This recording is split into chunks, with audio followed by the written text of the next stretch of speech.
Hey everyone, Dawn Zoldi here, CEO of P3 Tech Consulting, and we have with us here today Dan O'Toole, the CEO and founder of Dronedek.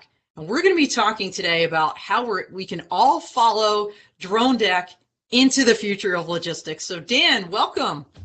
Thanks, Dawn. Hey, it's great to be here. Love the opportunity. Thanks so much.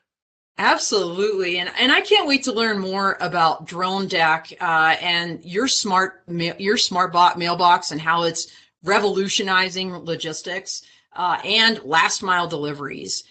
So I'm pretty sure that we have folks out there, and they can please drop your questions in the chat. We're going to be actively, commenting back. And Dan, I believe we have a really cool sizzle roll to reel to get everybody's mindset into the right place for this.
Dan, I love that. Follow us into the future of logistics. And there's just so much to peel back from that video.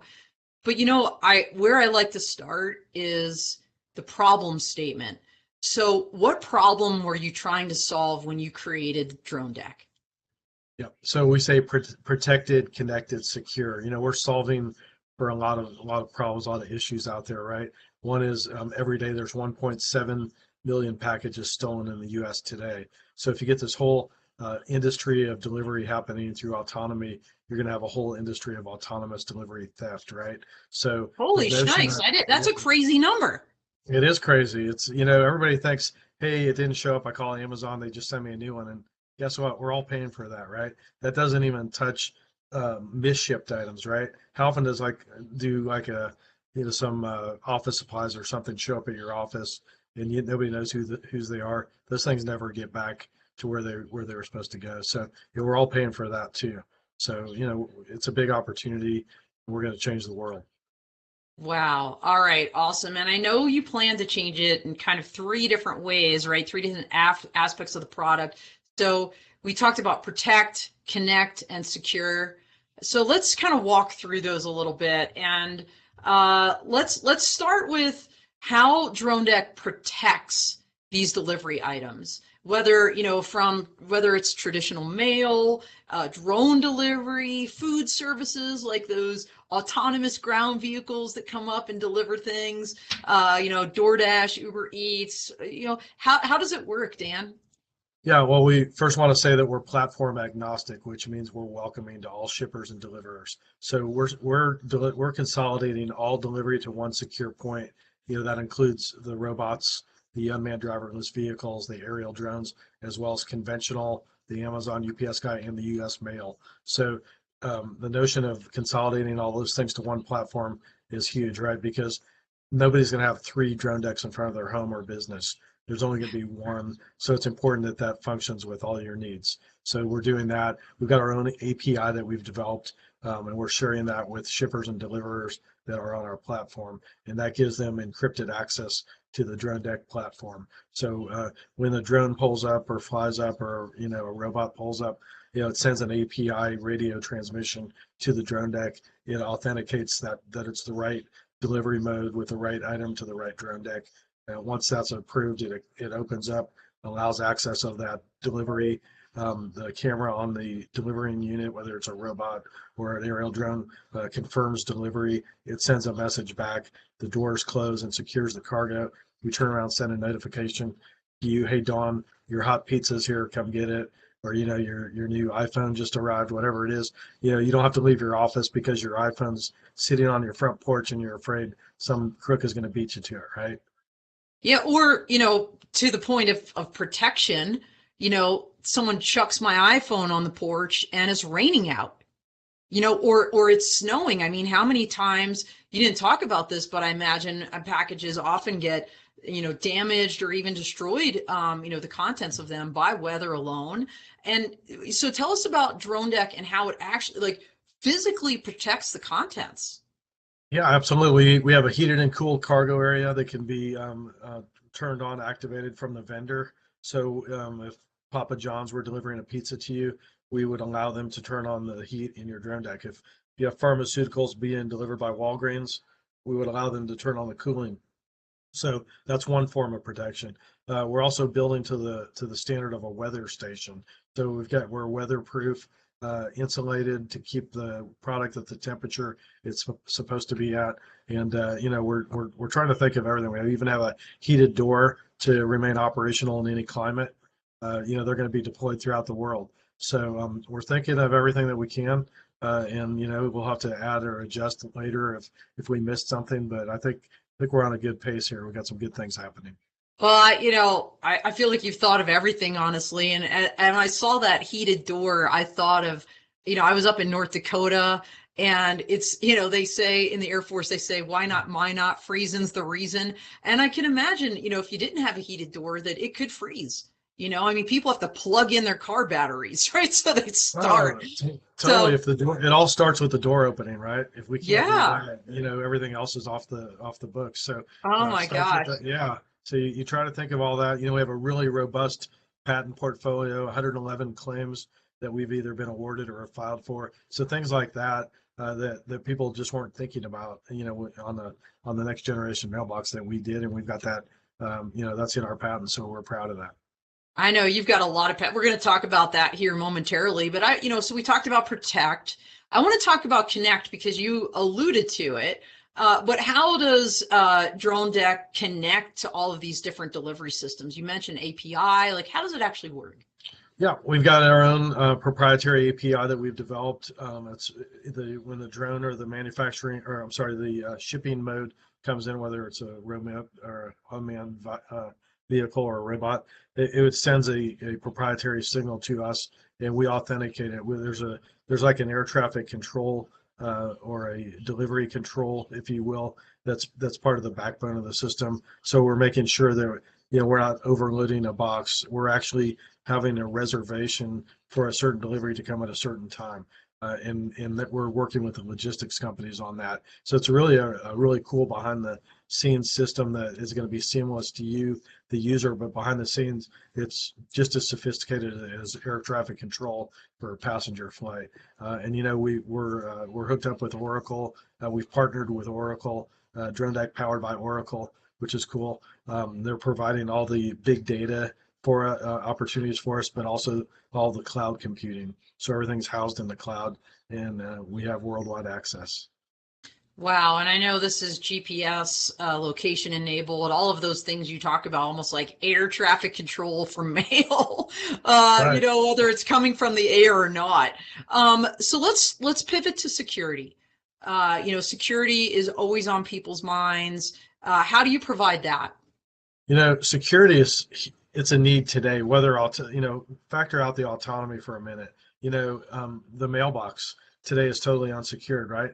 What if we could bring a level of protection to the mailbox just on its own? So when your U.S. mailman drives up, what if he had a fob that was I'm sorry, I'm trying to think of when he gets in proximity, it would unlock the door. It could be activated through a fob, through his cell phone, anything like that. The mailbox would unlock when he approaches. He opens it up, drops the contents in, closes it behind him, and he never knew it was really locked or unlocked because it all happened within proximity.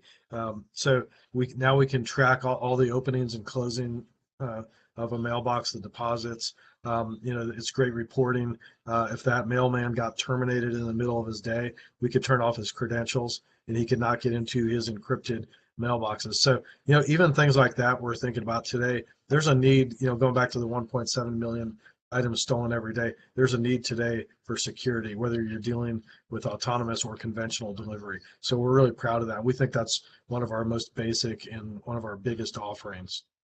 Wow, I mean, you've clearly thought of every. I mean, you've even thought of, oh, what if the mailman gets fired in the middle of the day?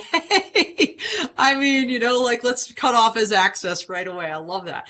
Hopefully, we're not getting a lot of mail people. I don't know what the right word is, fired lately, but especially around the holidays.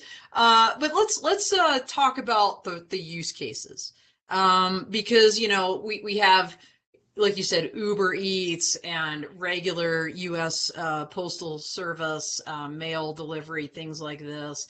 But let's talk about, what are some of the product use cases? The medical pharmaceutical lab is a really low hanging fruit. High urgency. Providing better care, saving costs, all these kind of things, like hub and spoke type opportunities on medical campuses between labs, offices, hospitals. That's a really great use case. It's probably one of the early movers in the space.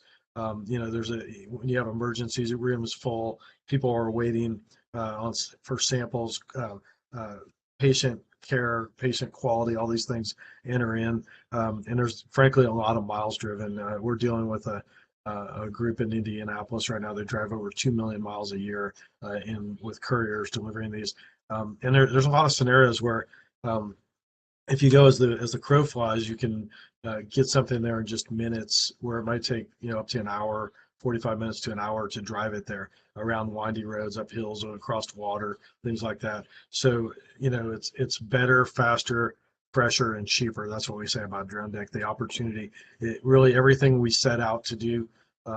Is really awesome and saving money, time, and all those things. But even the byproducts of the things that we're doing are creating big advantages, like taking vehicles off the road is a byproduct of what we're doing, which a domino falls there. Then you've got less road repairs, then you have less accidents, less deaths, and it just continues on. So what if you could deliver something faster and charge less to do it? Wouldn't that be great? And that's kind of opportunities that we're opening up here. Well, and the urban, the hard to reach urban communities that you're talking, or rural, excuse me, rural Sure. communities that you're talking about. What comes to mind is like the Choctaw Nation as an Right. example. The road systems on Native American reservations are awful. And I know that's something that the Choctaws specifically are looking to tackle, delivering food and medicine, especially to their aging population. To have something like a Dronedek out there, that would secure, when that drone lands, it's not just landing in a backyard randomly, it's landing on something that's going to track, protect, right, secure all of it. I mean, I think that's really significant, Dan. Thank you. It is. Yeah. So, as a practical matter, whether I'm on the Choctaw Reservation or here in Colorado Springs at my house, if I bought a Dronedek, as a practical matter, how do I actually use it? First of all, you can't buy a drone deck. You can only subscribe to it, right? Much Ah, like it, gotcha. There you yeah. go. We know that it's an expensive unit, right? So a big impediment to just wholesale adaptation would be if everyone had to buy one. So we defeat that by offering it much like an Amazon Prime model. You pay X amount of dollars per month. That gets you your drone deck and your app.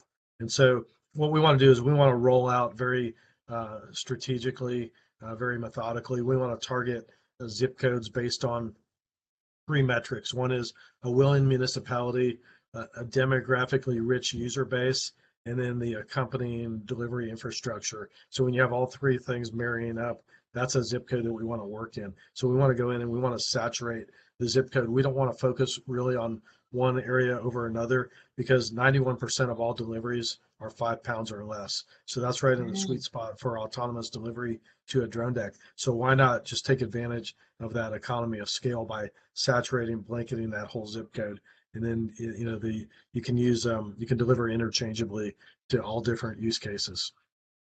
Yeah, absolutely. And I think this picture here is someone using an app. I think you might have mentioned it briefly before, but how easy is it for me? So if I subscribe, I don't buy the drone Right. deck, and I'm in my house. What am I doing here? That's me. Yep, it's really intuitive. I wanted to build something to the level that I could use.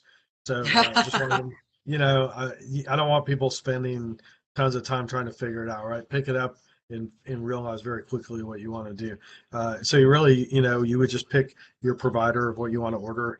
You would order right on there. You're going to be able to favorite purchases so you can have them pull up very easily. You could set up recurring orders. Every Friday at 5 you want a pizza, whatever it is. And we see a day when all commerce will be done through your Drone Deck app.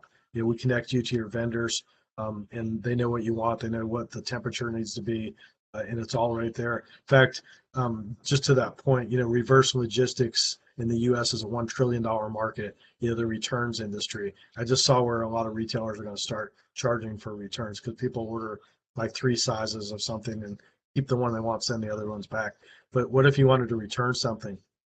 You could hit your return icon on your Drone Deck app, populate your last 12 purchases. You pick the item you want to send back.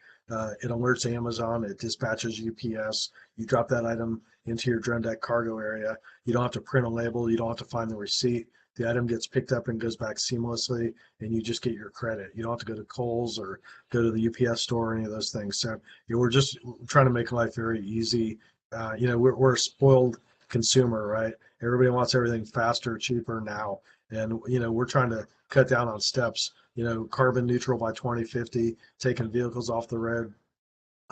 We're bridging the labor gap. Today in Fort Wayne, Indiana, which is a middle market city in Indiana, UPS will deliver to 8,000 more unique locations than they did just a year and a half ago in Fort Wayne, Indiana. And that's because people are outsourced in all these different metrics that have entered into our world today. So then you enter with a big labor shortage, right? And the only way you bridge the labor gap is through autonomy. So, here's Drone Deck. So we're just in the right place at the right time. I always say Drone Deck, social distancing included. You don't have to interact if you don't want to. You can have that item in your Drone Deck. We even have a UV protector in there to I saw disinfect. that. I was like, Yeah, that's so brilliant. It's just like yeah. flashed and like killed all the germs. That's right. We even had that in our IP before coronavirus, just by some dumb luck. Can you believe that? Oh So, my goodness yeah, gracious. Wow. yeah. That is so cool. Speaking of, kind of the product and how it's evolved, I know in the video that was like your first generation or your first iteration. You're building second gen units right now, working on a third gen already, kind of in concept. Can you explain the evolution starting with the company's origin story? Absolutely. Had the idea back in 2014. I've been around the block in business. I've done a lot. And one thing I learned along the way, Dawn, is when one person has an idea, it's like a rule that 10 people have that same idea at the same time. In Of fact, like course. the telephone back when, what, 150 years ago or whenever that was, 10 people throughout the world had that idea and nobody could even communicate. So it's just weird. I've lost out on a couple of patents just, to some big companies that I just got beat by a very short period of time. So when I had this idea, I said to myself, this is a race. I better get on this. So I literally got a hold of my patent attorney. Within 1 week, we filed the patents, and it turns out that we beat Amazon by just 4 days, beat the Wow. U.S. Postal Service by 2 weeks, and others by less than a month. So we did win the race, or I wouldn't be able to be here talking to you today. So I'm really grateful about that. But if you look at the slide here, the top left there is actually the picture we put in our schematics for our first patent filing. And then you can see going across the top, we built some ergonomic, plastic units just to play around and see what this could work like and what we needed to do. And then across the top, you see a unit in use in the field there. Then on the bottom, it really starts taking shape of Dronedek. That's a commercial unit on the left. Then we just recently went through an industrial design exercise. We want to always be raising the bar on aesthetics, ergonomics, reliability, engineering, all those things, right? You can never settle. So, if we say that, when the first cell phones came out, it was the bag phone, right? And now Yeah. you're down here at iPhone 14. So, we're kind of in the bag phone phase of what we're doing, but we want to get to iPhone 14. And so I think you can see a big effort there. We have a great investor community, nearly 5,000 investors. As we iterated on this, we put designs out to our investor community and let them chime in and vote on what they like. So we're really proud that everybody's had a say in where we're going and how we're getting there. Well, Dan, like to your point, great minds think alike, but the fact that you've been able to file successfully 111 plus, IP claims, first out of the gate, that's super cool. And so many milestones along the way. Let's talk a little bit about that. This is your kind of evolution of the product, but so many milestones. Let's talk about, walk us through some of these. Yeah, thanks, Dawn. It's an exciting journey. It's changed my life, frankly. I came up with the idea in 2014. I would say the first milestone was successfully getting the issuance of the U.S. utility patent that beat Amazon by 4 days. Um, it's funny. I waited 3 years for that to issue, and one day I'd wake up saying, I'm so excited. I'm going to get this revolutionary new patent that's going to change the world. Then the next day I'd wake up and I say, hey, hold on. What are the odds of, Dan O'Toole, me in Indiana beating all these big guys, right? So it was kind of a roller coaster for those I three bet. years. Three years. Yeah, What a wait. 3 years. It's a long wait. And, during that time, what do, right? Do you throw good money after bad? Do you continue to iterate? Do you hold back? And so I did kind of a cautious continuation. I didn't want to get ahead of myself. But then when the patent issued, it was a major milestone. And so Yeah. for that first 6.5 years, 2014 through 2020 and a half, I put all the money in myself, about $750,000. I Wow. went through several iterations, trade shows, IP, all the things you do.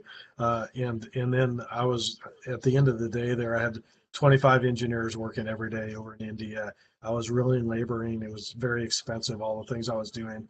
And I said to my cell phone, "Wait, man, I could sure use some help." And just in that moment, a really good friend of mine came to me and said, "Hey, really want to invest in Dronedek?" And I said, "Well, for the last 6.5 years, I haven't asked one person to put one." He goes, "I know." And I said, "Well, I'm not soliciting you." He goes, "I'm soliciting you." So that was a major milestone. My first investor, Dave Schwind. Dave, if you're out there, I love you, man. Put $200,000 in, came in at a $58 million valuation. Soon thereafter, a small VC firm, Centerpoint Capital, put 200,000 in at a $92 million valuation, and then we commenced a crowdfunding campaign. All the time we're gaining more IP. A second patent issued. We have 5 more patents pending right now. We just rolled out our IP through PCT, which is the way you extend U.S. patents to the world, to 25 countries. So it's quite expensive, but if you're really building something that's going to change the market, you want to protect it wherever you can be. So that's what we've done. So went Wow. on to we did the first crowdfunding, Dawn, did that on WeFunder last year. It was a very successful campaign. Started a valuation of 123 million, concluded at a valuation of 223 million, have nearly 5,000 investors. We earned the designation of being the highest pre-revenue valuation company to ever successfully crowdfunding, the history of crowdfunding. So that was Wow. it's a big get, big get for us. Really proud of that, and that's because of all our investors that saw what we're offering and they came in. So um, fast forward to now, in the last 2.5 years, we've raised about $8.5 million. We just commenced a new crowdfunding campaign on startengine.com/Dronedek, and we're getting ready to kick off a Reg D offering that's going to be on cable and satellite TV. It's actually starting very soon. It's called America's Next Investment. So if you guys see it out there on your guide, I invite you to check it out. So what? No Shark Tank? I'm kidding. Hey Dan, I noticed like on this slide here, you've got things like Flytrex, you've got UPS, you've got Oracle, you've got all of these like DroneUp, Uber Eats is someone we've mentioned before. Part of your journey, right? Like besides obviously all the doing, the patent filing, the engineers slogging away, various iterations, investors coming to you, quite frankly, you are out there doing things. And I want to talk not about all of them because we don't have enough time, Sure. but I want to focus on the Indiana pilot program because I think it was really significant. And I believe we have a really cool video to roll on that.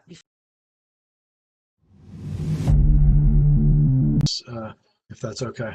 Yeah, please. Yeah. So this is we were very fortunate to get the U.S. Postal Service to work with us on delivering this pilot program we did in Lawrence, Indiana. We're based out of Lawrence. It's a suburb of Indianapolis. And for the first time in history, right here you can see the U.S. Postal Service delivering to a Dronedek, and we think that's a Smithsonian-worthy moment. We're actually in talks with the Smithsonian to donate that unit right now. Oh, so cool. Yeah, and the mailman that he's the guy right there. He delivered.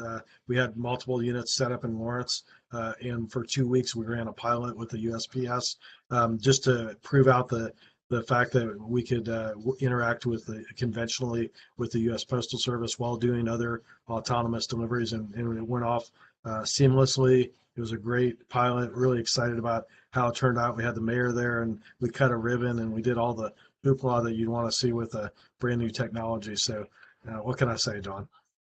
Well, I think, like you said earlier, a picture paints 1,000 words. I mean, I think that just said a lot. I think the fact that people are coming to you and throwing money at you says a lot. All the IP you've gotten, but what does the future of logistics look like with Dronedek? I mean, we've seen the videos, but like, and we've seen where we are today, right? So what does that future look like? The future is bright. Dronedek really has the ability to be configured in any manner it needs to be to get something to you. So if you live in a high-rise building, it could be on a balcony, and we could deliver your pizza, on your 25th floor of your Manhattan penthouse, right? If you are driving a tank in a battlefield, if you're on a boat, RV, camper, if you're a tradesman at a work site and you run out of something, you need roller covers. If you're a painter, you can order remotely. Those items will be delivered to your commercial vehicle and notify you, so you don't have to leave the job site. And multifamily, commercial, we've got multiple size units for commercial use. We also have a residential unit. So really all of our IP covers all these configurations. We try to really be as broad as you can. That's what you want to do when you get patents. So we're very broad. A Dronedek could be a roof hatch in a commercial building or a residential home. So we're really thinking outside the box on a lot of different things. We want to be wherever you are. No pun intended. No pun intended. We want to be, Dawn, we want to be wherever you are. We want to bring value. Okay, we want you to know when you have it, what you have. We want you to feel safe, that it's secure. The chain of custody is everything. If you're rushing home to get your food and it beats you by 15 minutes, there's always that doubt in your mind. What happened to your food for 15 minutes? Did a spider crawl in it? Did somebody come by and sabotage it? Did the pets get, who knows, right? We're peace of mind. That's Dronedek. And it's very reasonable. We actually have scenarios where you can actually be cost neutral, or maybe even make income off of having a Dronedek through a lot of the opportunities that we're exploring right now. So what if you could have all these things for little or no money, or maybe you're getting paid to have a drone deck. Why wouldn't everybody have a drone deck, right? Yeah, absolutely. So walk us through then kind of this future. I mean, you have it on the slide here, but like, tell me a little bit about this. Yeah. So, there's just so many things here. And I'm having a hard time kind of seeing that it's a little small for me. So if you want to ask me specifically Yeah, about yeah, anything. absolutely. It talks about, different partnership focuses and ecosystem integrations kind of in the future, and then also, the capital raises that you're going to undergo. Sure, And we'll sure. So we'll just talk about the partnership focus here, and then we have, I think, some other slides we can get into the capital raise. perfect. Appreciate that. Sorry about that, guys. So, Oh, it's okay. yeah, partnerships are really everything. You can set 100 drone decks out there, but you're going to need some partners at some point, right? Somebody has to be delivering. So, we're really excited about just the ecosystem and the desire by companies to want to deal with us. I think, when we first started out, the notion of dropping things on the ground or landing and dropping them was a lot more compelling to the big drone guys than having to go the extra step to deliver to a drone deck. And now I think the market is telling them, hey, we're not going to accept that. Back in 1858, there was a mailbox invented for a reason. It's because you can't just have all this stuff on the ground. So fast forward today, no more today than in 1858 can you drop high valued items, food, beverage, pharmaceuticals, cannabis, whatever it is on the ground, right? So drone deck. As far as partnerships, we're working with the Helium Network, the People's Network. They have crypto mining. They're rolling out broadband and delivering that. They've identified drone deck as a great use case for that. Being everywhere, great connectivity. So that's an opportunity for the subscribers to actually derive income and offset their cost for a drone deck, or even maybe make in excess of what it's costing them. So that could be awesome.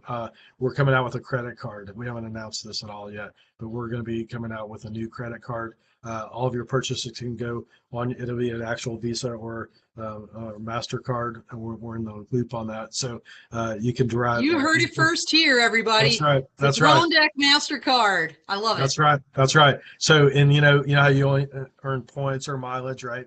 Now you can earn drone deck points. So this can all go toward offsetting your costs, getting you discount with retailers and shippers that are accessing our platform. So there's a whole ecosystem being developed behind the scenes right now. And you heard it here first. So You really did. excited We about did. that. So cool. And you mentioned earlier the capital raise. I want to just kind of hit this slide, and Sure. then I really want to focus after that on why now? Like, why are you raising more funds now? So let's Right. just let's go over this one, but not too great in detail because I think we covered this a little bit already. But just maybe some of the emphasis points, and then we'll talk about today and what's going on now. Yeah, thanks for that. I appreciate that. So right now we have a raise going on Start Engine. We're looking to raise up to $5 million on that crowdfund. We also have America's Next Investment, the infomercial I was talking about a little bit earlier, and that's running in parallel. And so we're two lanes of capital raise, and we fit the Reg D on the America's Next Investment is for accredited investors, those that make 200,000 or more in the last 2 years or have $1 million in assets, and then unaccredited are able to go on the crowdfunding. So we're running them in parallel so we can help guide investors to the right platform, and so nobody's left out.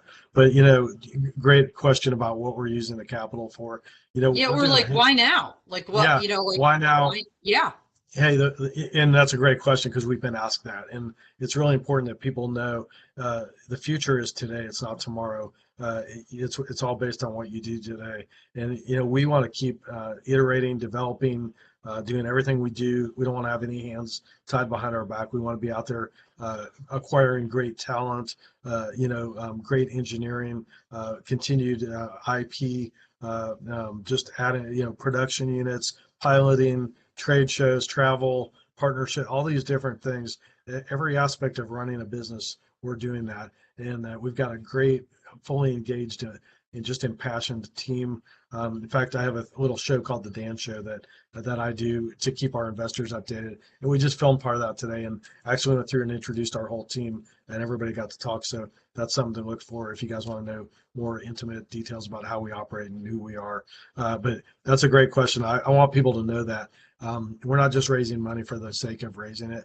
We're spending a lot of money, and we need to keep runway. We don't want to have to ever ratchet down on what we're trying to do because we're worried about capital. So we're very well funded. I will say that. We spend money very meticulously. We don't have suites at any professional sports teams or do anything like that. We spend every dollar like it's our last, and I think that's just a great culture. I'm just proud of what we've done, the development we've gotten for what we've spent, and where we are going, and how bright the future looks with all these major opportunities. I do also want to say we're raising this capital now, but our eye is on the prize of going public, and that's really where we're guided toward. And I think we have a good shot of being a publicly traded company in the middle to the end of 2023. So anybody that would invest now, that's our goal and desire. And we've engaged an investment banker, and we've got some great conversations going. That's quite exciting. That's super exciting, Dan. I saw on one of the previous slides, you said you even have your ticker name picked out. We do. We've reserved a ticker, DDEK, DDEK. Nice. So yeah, all right. We're serious. We're serious. All right, ringing that bell, I hope, and like you said, by mid-2023 latest. And, for the investors, this is all about disruptive savings. I mean, when you talk about the need out there from a market standpoint, I saw some of those crazy numbers on the last slide, trillions of dollars in retail sales and whatnot. And certainly, I think COVID has made really that whole enterprise mushroom, if you will, because people they've just now gotten used to having things delivered to their house. It's just the way everybody kind of wants to do business. And so tell us a little about the savings, and again, why this is such a great investment in Dronedek. Sure. Well, thanks. If you look at this slide here, you can see the trajectory. We kind of internally call it the Amazon economy, and you can just see in the last couple of years, Amazon has leapfrogged UPS, DHL, FedEx, and they've tripled, their volume. And then you see the U.S. Postal Service is going to do over just a huge amount of parcels. So that's huge. 91% of all purchases are 5 pounds or less, which really makes them perfect for autonomous delivery. Every day in the U.S., there's over 100 million items purchased online. Those items are traditionally, when they're delivered conventionally, around $2 average. When you deliver those same items autonomously to a Dronedek, that number drops to $1. So you're saving 50%. Every 11 days, that's a $1 billion savings to the shipping economy. So it's quite disruptive. Just financially, it's hugely disruptive. So, and that's obviously a big compelling point in any kind of developing new technology. We're rolling out what we call mailbox as a service. You're familiar with SaaS companies, software as a service. We're mailbox as a service. It's a brand new category. We think that if you're going to play the autonomous space, there's only one way to play it, and that is Dronedek. We're that little piece of real estate that is truly the gateway to every home and business, not just here, but throughout the world. So, and we always say kind of like the drones, the robots, those guys are, no offense to anyone, but they're more the commodity. They're pretty much ubiquitous. They're everywhere, and there's not much distinguishment between them. But when you get to Dronedek, we own that gateway. We see a day when every shipment either starts or it ends at a Dronedek. And so if you want to play that space, we think it's the only way to go. Wow. Well, and all the different configurations, the future iterations, everything you're doing, Dan, it's incredible. I can't wait to keep watching this journey as Dronedek takes us into the future of logistics. So how do people plug in, right? How do they tap into either your fundraising or other efforts? Thanks. It's really important, and I appreciate you asking that, Dawn. We're on startengine.com/Dronedek. So if you go there, you could get on the raise right there. You can reach me at dan@dronedek.com if you want to email me. We also are on ANI, America's Next Investment, on cable and satellite television right now. If you go to your guide and type in Dronedek, you'll see that whatever programming is coming up. And go to our website, dronedek.com. We've got everything there. as well. But we'd love to have everyone. When you invest in Dronedek, you're a co-owner. You're right here with me. And I talk to our investors every single day. I put my number out there, 317-694-7520. I welcome calls. I want to hear the good, bad, and the ugly. If I have the audacity to ask you to put your hard-earned money into Dronedek and me, I damn well ought to be there on the other end of the phone to take a call, question, or a comment, right? That's what we do. That's awesome. And Dan, any other closing comments before we dial off? No, I'd just like to say, really appreciate the opportunity. And for all of you that listened and watched today, thanks for your time. I hope you'll consider Dronedek. And even if you don't invest with us, I appreciate the opportunity. So Dawn, thank you very much. Look forward to seeing you soon. Yeah, absolutely. And everybody keep your eyes on Dronedek. They are taking us into the future of logistics. So everybody, we are done. We are out here.